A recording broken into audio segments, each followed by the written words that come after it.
I got to making the skills parser more effective.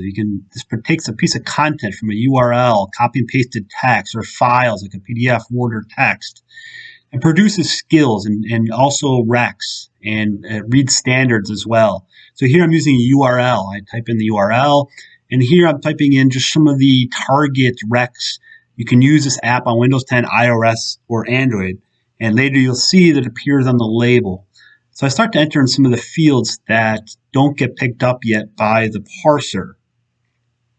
This is the description, what kind of activity, the target audience, price, and so forth. The learning label shows the full ROI. Now here are the skills produced from the skill parser. There are 8 of them, and I parse it down to about 6. And if I scroll over the skill itself and see the ranking, it tells me how the parser picked up that skill.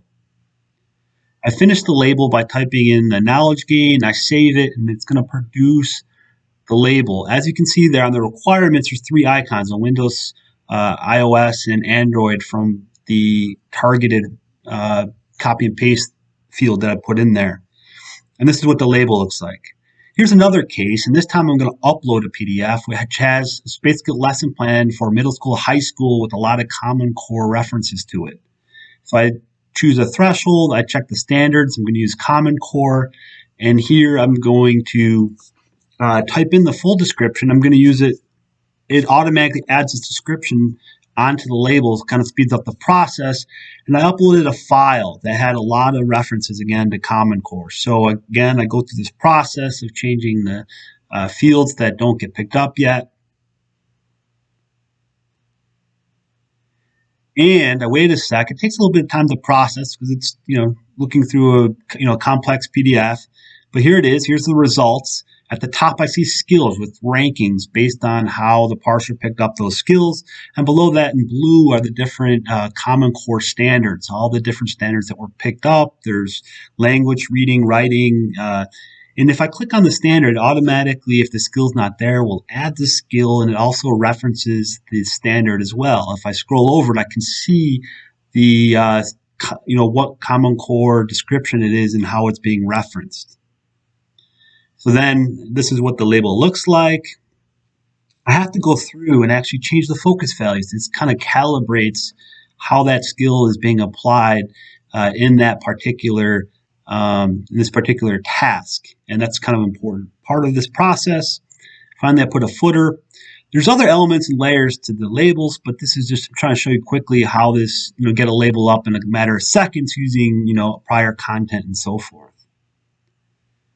Finally, and if I go to the labels, as you see, I scroll over the standards, are all referenced there, and the skills are there in a really neat, concise fashion.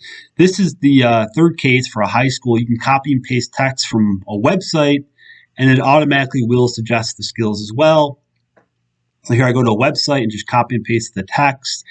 Some of the URLs just aren't supported yet with us. We have to get acclimated to the websites, make sure it's possible, and verify which websites will allow content feeds from.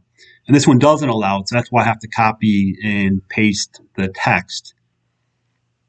So I'll just kind of complete the process here, add more to each of the fields.